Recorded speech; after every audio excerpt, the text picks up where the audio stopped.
First off, thank you for being on this morning. I appreciate it. And hopefully those of you that watch this later beneficial. And if you have any questions, be sure to let me know. Um, as I said, it shouldn't take too long here this morning. We're just going to go through kind of record book included, uh, what you should utilize as you move on. So we'll just get started. So obviously our purpose of record books is we want our 4-H members to tell us how they've grown, what have they learned, how they've been creative, and then demonstrate the importance of reading. Your hands in the right at all times. Yeah. Do not touch anything, do not breathe, do not pass, go. Okay.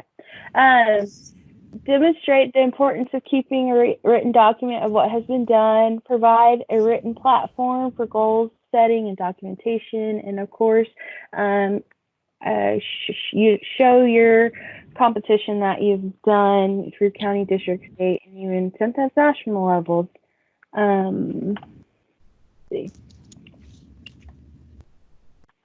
So steps to record keeping, of course, goal setting, which is prior to the beginning of the year, you want to be sure and set your goals. I know a lot of times we forget to do that, but it's important to do so. You want to identify your personal goals for your projects, your activities, whatever that may be. It's often good to get your either parents, club managers, your volunteers, even county agents like myself, talk about your goals and what you want to do and how they can all help you get to those goals. And then, of course, journaling. You want to keep a good records as you go throughout the year. I know most of our families utilize a family calendar, and that seems to be what works best. And I know now we have our nice little phones, so we can put all of our information in the calendar there, or in the notes, and have that there when we go back and we reflect and look back at some of those questions. Did we learn from our projects? Did we meet our goals? If we did, what did we learn from them? If we didn't, what do we need to do next time differently? And then, how did your project change or grow? Did you serve in a leadership capacity? What was your involvement? Did you do stuff strictly in your club? Were you able to go out in the community? Did you get involved on the county level or district and state, etc.? So our goals are reflecting on all of that is important, and that's what we essentially do when we put our record book together, is reflect and see and put it all into one nice little neat presentation. So I know I was visiting with Miss Jackie earlier. There is a new online record keeping system that you're welcome to utilize to input your information. I will send this PowerPoint presentation out, so you'll have that link later, but you can sign up as Z-Suites and you'll register as a new family. There is a tutorial about how to do that, and they've also done trainings statewide that were available to families to get on, and that is you can be found at that link there, but forms will still need to be printed out and submitted. I think it's a unique system that has the potential to be good. The trainings that I sat on, I think there were a few things that needed to still be figured out, so that's why I didn't push it out too much, but you're certainly welcome to utilize that if you wish to do so. Okay, record books at a glance. The information is in that packet of that says Wharton County 4-H record book training or online record book workshop that I sent out yesterday, but it's also in the family guide. I just kind of condensed everything into that packet that should help you utilize what you need. So this is your story and your report forms, which we will go in depth into here in a minute. Check sheet, fillable Word document, but just make sure you have all that important information in there. That'll be the first thing. then you have your personal information page. And I know a lot of times you have questions on the number of 4-Hers in your club or your group. So just keep in mind that you can always give us a call or email Stacy or I, and we can get you that exact number to include there if you don't know what that is. Okay, 4-H story and photo portfolio. You're going to have information about yourself and your family, when and why you joined 4-H, project goals, how 4-H has helped you become a better leader and citizen, and what you have learned through your community service and leadership activities.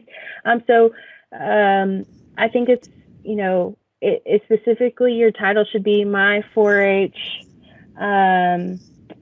Photography, Story, and Photo Portfolio, or Beef Story and Photo Portfolio. I think a lot of times kids kind of use that or forget that part, and they name it whatever they choose to name it, which is okay, but we kind of want to be consistent across the board. And so, of course, you know, include how 4-H has helped you set your goals and develop new interests, and 4-H has influenced your future plans or careers. I know when it comes to the story, a lot of people have different ideas of what works and what doesn't work. The things that I've seen as a judge that stand out to me are those themed kind of stories where you know, kind of can move forward step by step with what theme that you have. And I know this year, in the current state that we're in, our stories may kind of all have a same general concept of, we went through COVID-19 or coronavirus, which is okay to include, but be sure that that's not your main focus, because everyone has gone through that. Candace tells me she can't see my screen. Can anyone else see the screen? Can y'all still see the screen? Jackie or back. Yes, you can still see it. Okay. All right. Good deal. So yeah, so keep that in mind when you're doing your story, that if you choose to speak about Corona or COVID-19, because that has had an impact, a big one on everyone, of course, that we don't want that to be the main focus, because everyone's going to have a story like that, and we don't want it to turn out that way. So your 4-H story should not be a repetitive of what's in your forms, or vice versa. When we get to your forms, it shouldn't be something that's specifically from your story. It shouldn't be copied word for word. So keep that in mind. You can include your pictures throughout your story, and then of course captions help tell the story. If your pictures are not like in your story of what you're talking about, always include some captions in there so the reader knows what they're looking at. So your combined portfolio will have page limits. Be sure you double check all of those. Your text is supposed to be double spaced. Photos, and then photography, that doesn't really, if you're doing a photography record book, of course, you don't include extra photo pages anymore. All right, report forms. So this is our second year of everyone having the same forms, so hopefully everyone's gotten used to that. And if you move from a different age division to another one, it should be a little easier this year, because you'll just add on as opposed to trying to create some new concepts or figure out a new form. You'll have the same content. Of course, your number of allowable interests will vary based on what form it is. And all of them are current year and 3 preceding calendar years, with the exception of some of the juniors, or most of the juniors' forms, but each one of those has their own little number allowance. Okay, so section 1, projects. What is your project? How did your project change or grow? You want to list all the cool and neat things that the member has done. This is the time when you talk about, oh, look, hey, these are the neat things that I've done that may be different from other people's experiences, or that could set you apart. So workshops, contest tours, in studying materials, interviews, all of those things that fall under your project, where you'll include those. Your learning experiences, any projects that you directed yourself, of course, those help set you apart. If you are the true individual leader, we definitely want to make sure and include those. So as I mentioned, the page limits for juniors 2 pages, intermediate 3 pages, and seniors 4 pages. And so we'll move on. So section 1, project experiences. You want to include the level of participation. So whether that was locally in your club, district, state, national, international, make sure you elaborate on the importance of the events. And so you have to keep in mind when creating your forms that, yes, there are mostly when you get to district, there are agents judging, but when we have county, we have other 4-H parents. So why is this important to you? Why does it matter?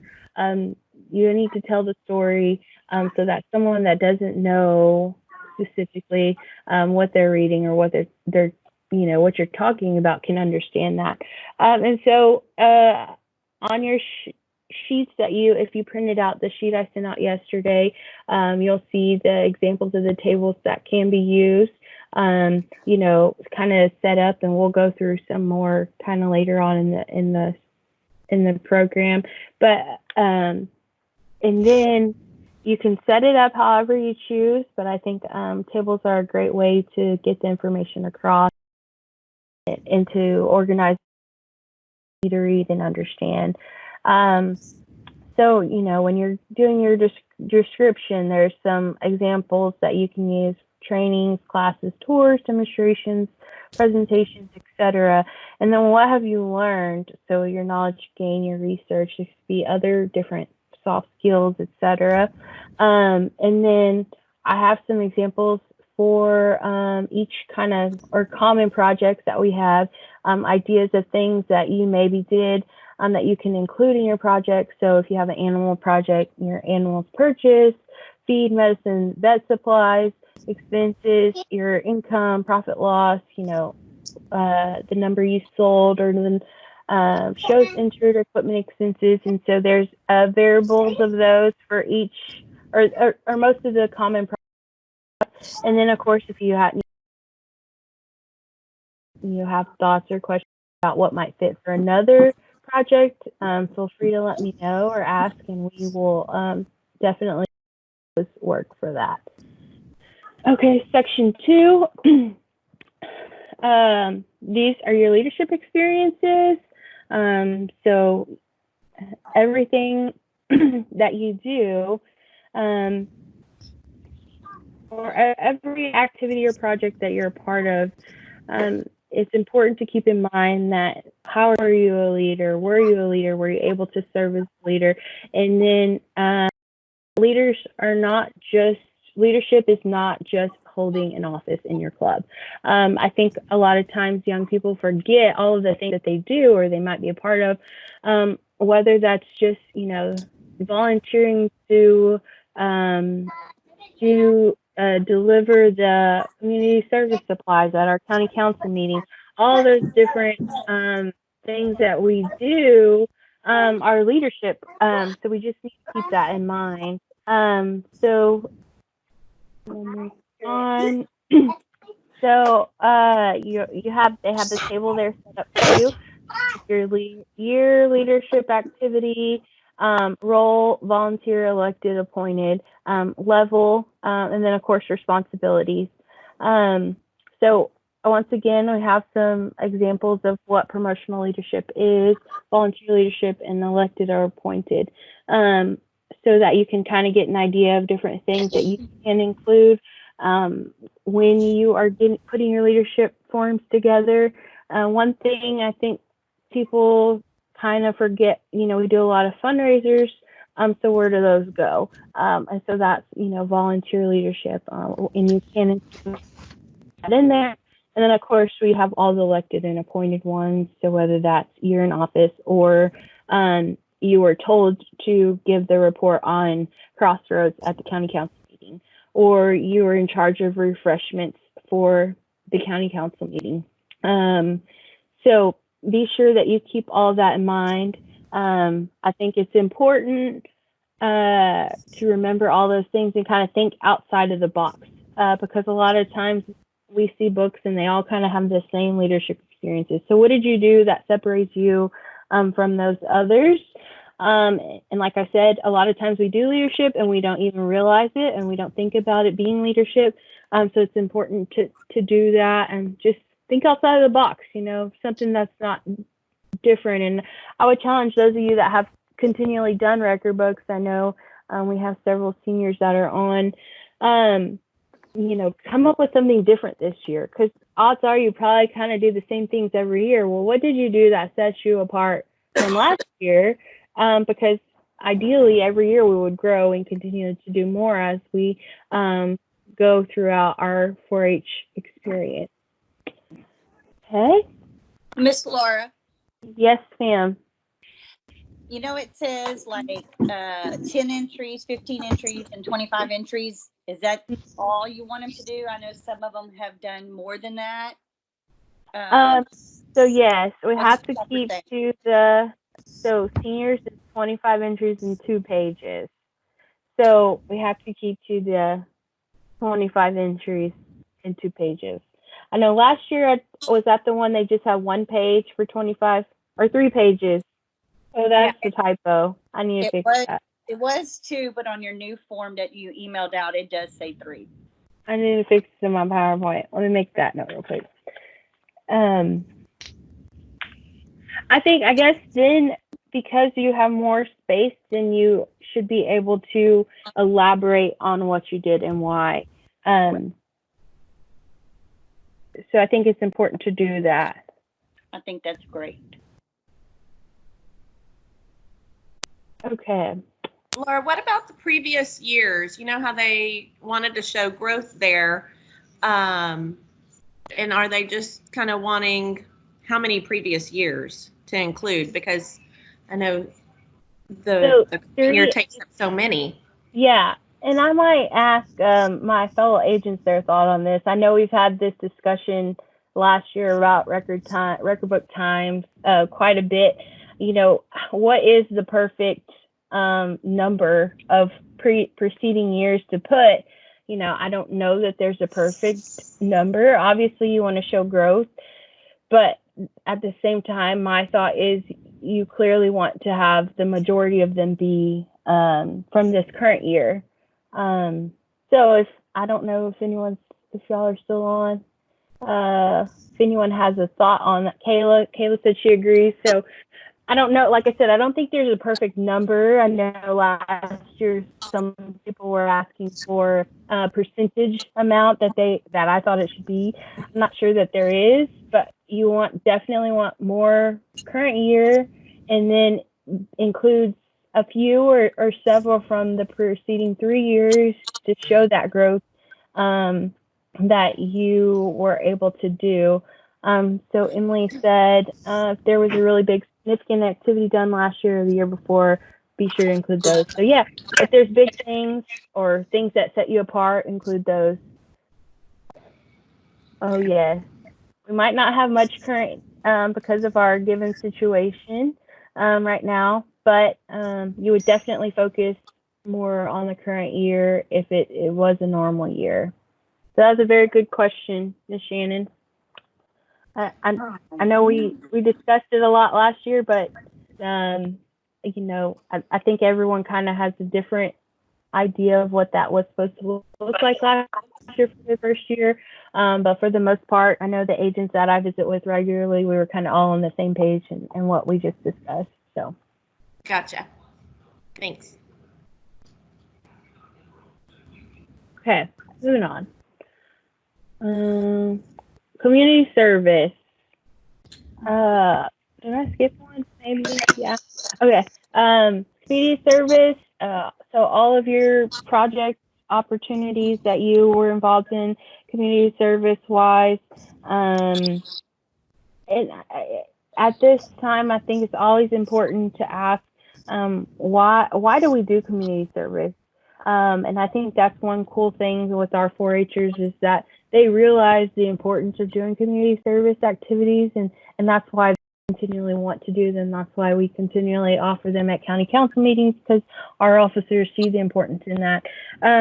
So as you go through your community service activities, be sure that you include all of your 4-H ones that you've done. So what did you do to help others because of 4-H? Remember, no fundraisers during community service. I know sometimes it might be that's your community service because you're doing your fundraiser, or that's how people view that, but that's not the case. So it's something that doesn't benefit you or your club in any way. So there's several examples. Donated Coke tabs, help the elderly, our Blue Jeans drive, highway cleanup, or school supply drive for county council. And those of you that are in county council, keep in mind we did a community service project every month. You can include those there. And then I know some of our officers led those. So Taylor Woodput, she was led and implemented the Blue Jeans Go Green drive, or Blue Jeans Go Green drive. And so I think for seniors, it's really important to have at least 1 to 3 Ps where you're the primary person, if not more. You at that point in your career, your 4-H career, you should definitely be able to lead those projects and continue to do so. You know, coordinate, lead, organize, plan, and create, or pick up, or whatever that means. So seniors should definitely be doing those and delivering that community service, whatever it may be. And our littles, of course, you know, they can as well if they have a great idea, but as long as they're participating in community service, I think that's a big thing. Okay. Section 4 of the projects. So is there any other projects not listed in section 1? So the number of years, summarize participation, include the current year and up to 3 preceding 4-H years and activities, any number of projects, and then of course we have different page limits for each age division. So once again, we have another table example. I think it's important to remember, we just don't want to list any project that we did previously. You can also use the table example from section 1 projects if you want to kind of have a uniform and you're really actively involved in those other projects that you didn't include in section 1. But this is a good example of a table that maybe it's, you know, you have it as a project, but you're not as involved in that. But you always keep in mind, if you choose not to do a table, you can do it in the paragraph form, but certainly tables make it a lot more nicer and neater. Section 5, recognition and awards. And so that one's pretty self-explanatory. You're going to include all of your recognitions. So you want to have your date, your level of award, and importance to you. And so I think for me, the big thing when it comes to recognition and awards is the importance to you statement. We want to have statements that are meaningful and valuable, and what did you learn and why was it important? Not, you know, not something simple. The importance to you statement is what helps to set you apart in record books. And I'll be honest, when I judge record books, that's what I'm looking at when I go to the 4-H recognition and awards page for section 5.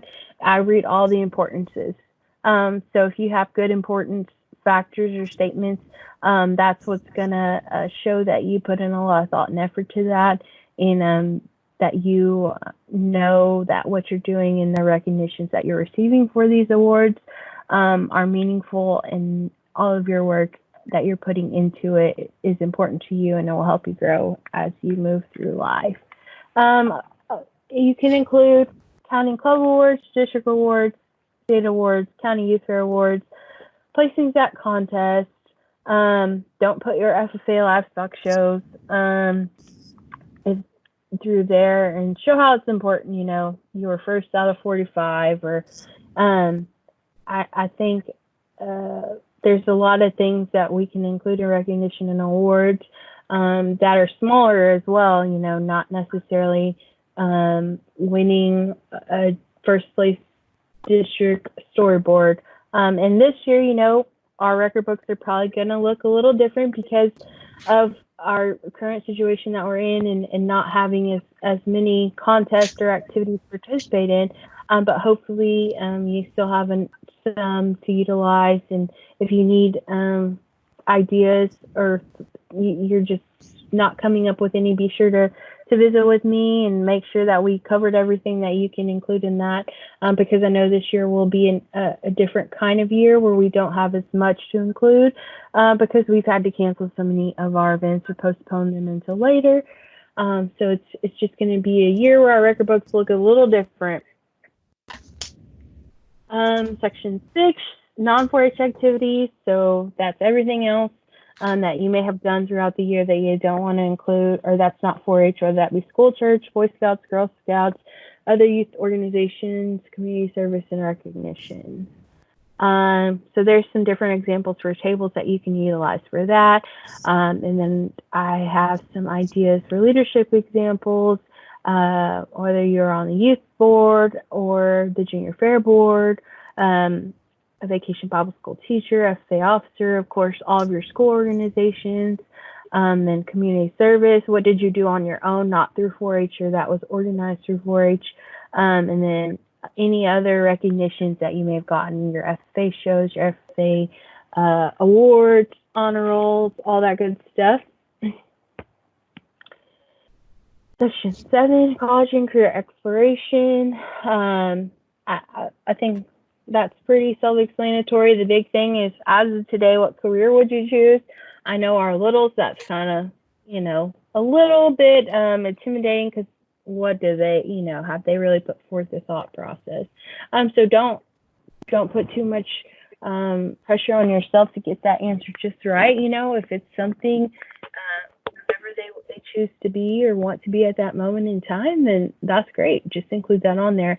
And then in your table, you want to include what did you do to kind of get you thinking about that. And I know as we get older, our seniors have a little bit more in that category because they get to go to Crossroads and experience those activities. Those of us that participate in PLC get to go to PLC Prestige Leadership Conference and get those college and career exploration. But keep in mind, it could be researching a college or researching a career. Or maybe you watch some kind of presentation on a career college. And especially right now, we've got a lot of screen time. It might be a good time to watch a YouTube video or a TED Talk or listen to a podcast about a certain college or career, because you can include those in your record book form here. Okay, so report forms, styles and formats. I told y'all I would go over a few different ways to do forms. So on the next few slides, I have all the same information in a form. It's just kind of in a different style setup. So here's the first one. Great. It has all the information we need. It's concise, it's clear, it's easy to read. So perfectly acceptable form, something that helps you organize your information in a very easy, simple way, and allows you to read it easily. And then of course, same form or table, it's just added some color into it. So where you'll see this kind of is set up maybe in a way that these are the order that I did it in. So this is like a chronological order. But then we, took it a step further and you separated out, like the light blue is the county. So you were able to distinguish, okay, they did 2 state events or 1 district event. So that's another option to kind of keeping it organized, but be able to see the different activities that they participate in at a glance. And then we have another table, same concept, but it's organized in order of county, like what they did on a county level, and then what they did on district level, and then what they did on state level. So there's different options. You can choose what you would like to do, what you think works best. Even if you don't want to include color, that's fine as well. Like I said, they're all great ideas of forms or tables that will work well. You just have to be sure to be concise and consistent throughout your book. You don't want to lose anyone along the way because you changed. I'm looking for blue or I'm going to look for the light pink color because that's all your state things. Well, I want to see that consistently in every form, because then I can see, okay, well, this person did X amount of state activities throughout their whole entire 4-H year. So be sure that you're consistent and concise when you use those colors, if you choose to utilize colors. And then on the topic of colors, we don't want to use any dark colors. Obviously, everyone knows that I'm a big fan of maroon, but I would never want to see maroon in the record book because it definitely is not eye appealing. It doesn't look good.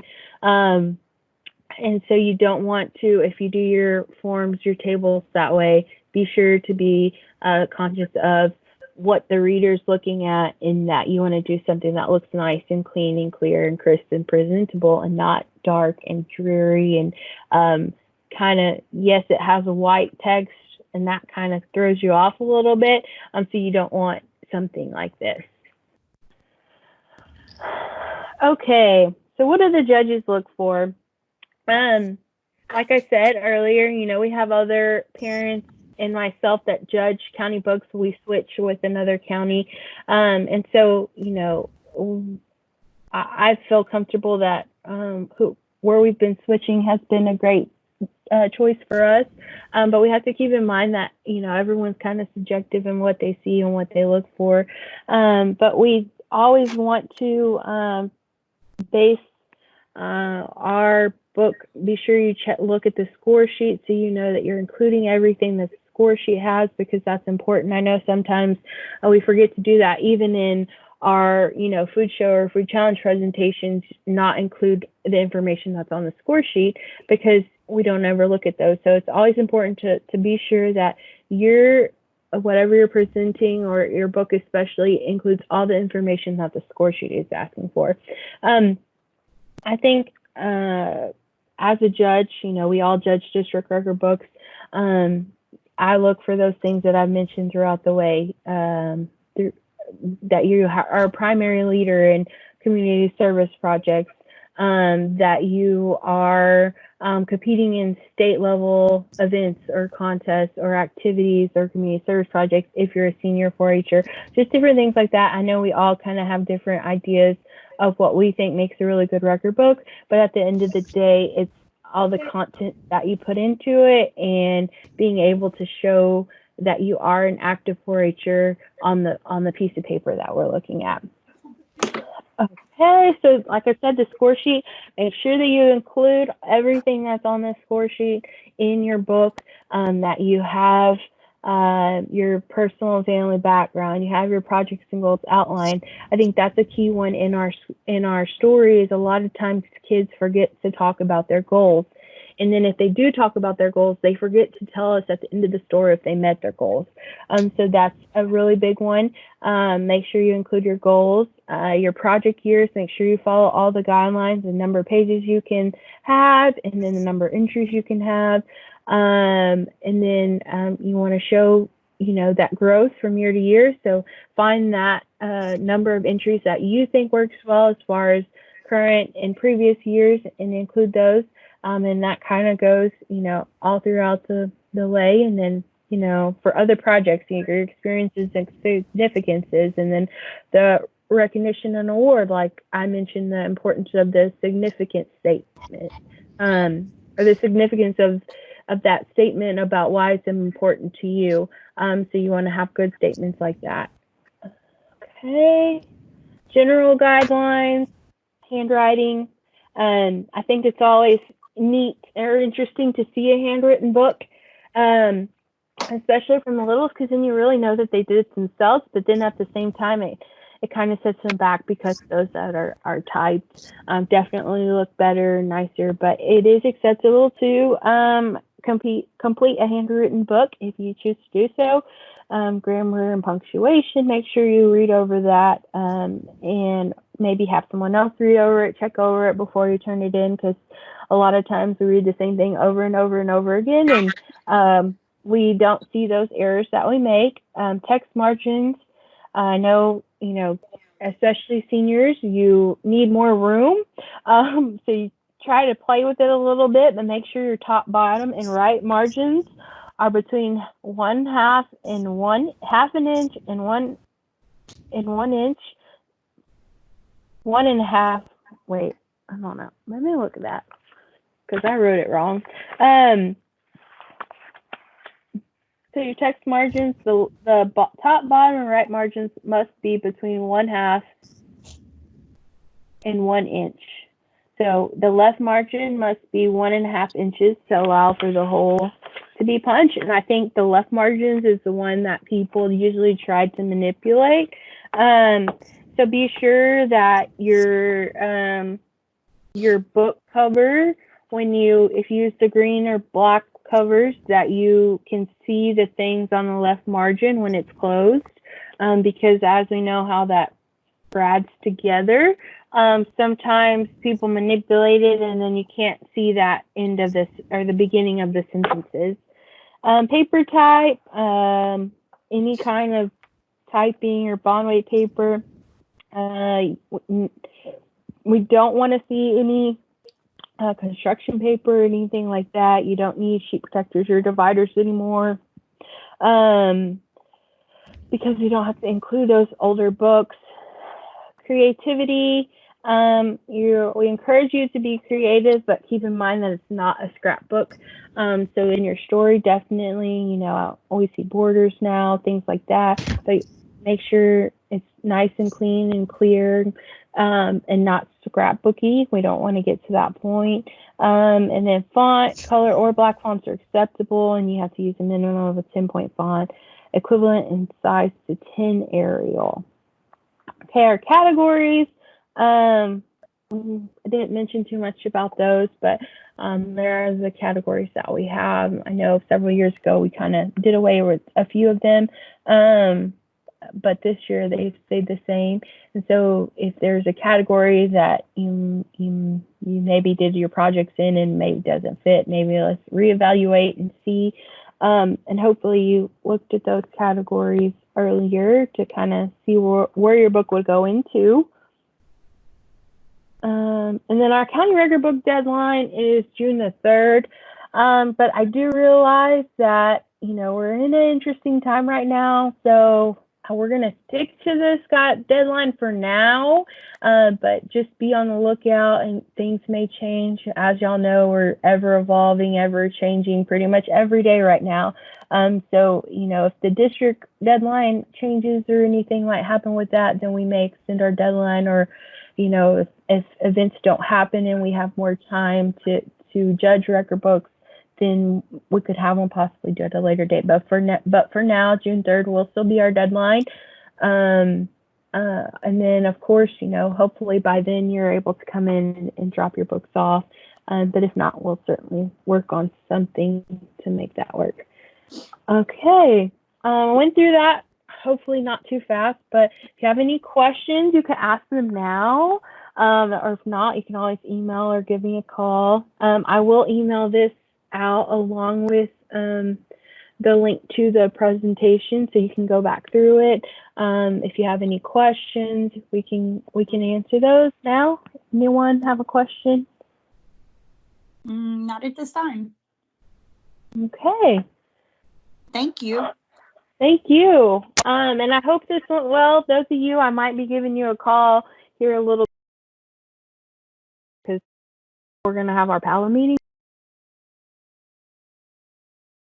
Please let me know those. This is kind of our new norm now, utilizing our technology that we have available. So I appreciate everyone getting on. And if you have any questions, feel free to let me know. Thank you, Laura. Thank you. Thank you. Bye.